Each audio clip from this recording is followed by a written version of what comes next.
télé, c'est Téléchat. Y'a qu'une télé, c'est Téléchat. Salut. Vous avez fini par l'avoir, votre coupe de tennis. Non, c'est la coupe du meilleur journaliste audiovisuel que m'a décerné à l'unanimité le grand jury de l'Union des critiques de la presse internationale. Oh, mais Groucha, mais c'est merveilleux.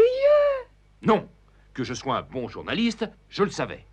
Mais ce qui me fait mal, c'est que personne ne veut reconnaître que je suis aussi un grand joueur de tennis. Mais si, moi je le sais, j'en suis convaincu. Pour le tennis, votre avis, vous savez, ça compte pas.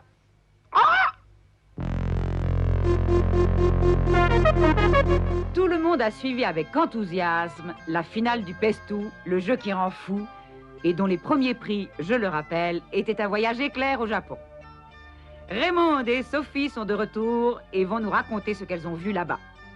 Raymond et Sophie, comment ça s'est passé? Très mal.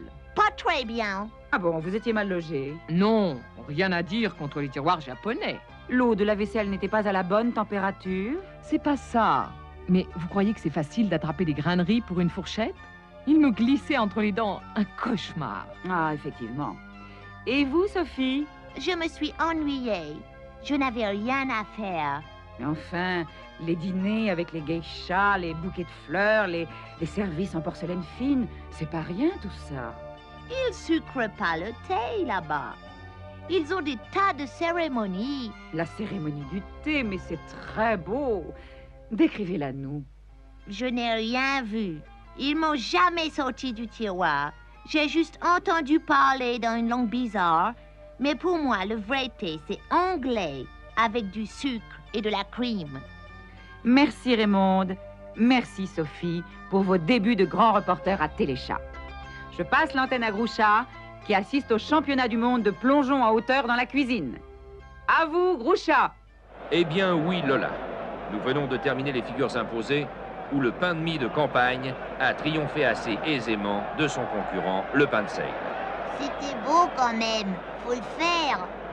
Nous arrivons maintenant aux figures libres où la lutte sera beaucoup plus serrée car toutes les tranches se tiennent de très près. Deux concurrents sont en train de s'échauffer sur le plongeoir.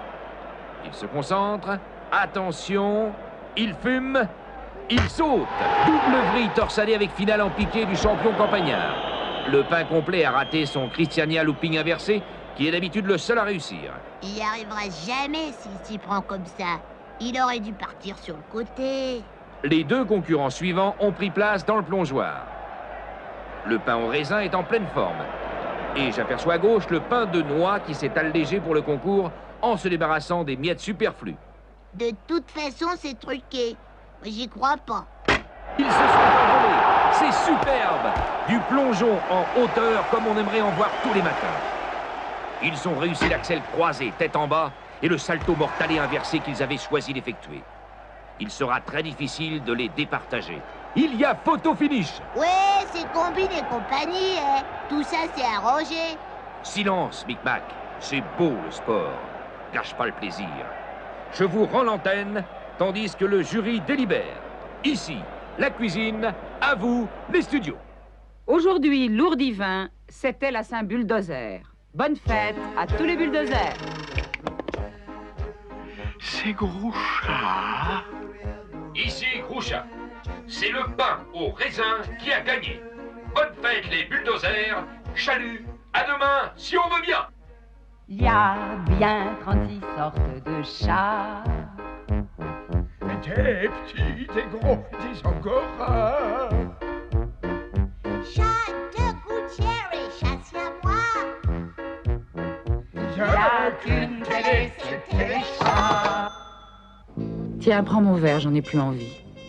Toi, t'es pas comme d'habitude. Tu as l'air ailleurs. Je me demande si je ne dois pas retourner en Australie pour passer les fêtes avec maman. Oh, tu peux pas me faire ça, avec mon bras dans le plâtre. Fais-la plutôt venir.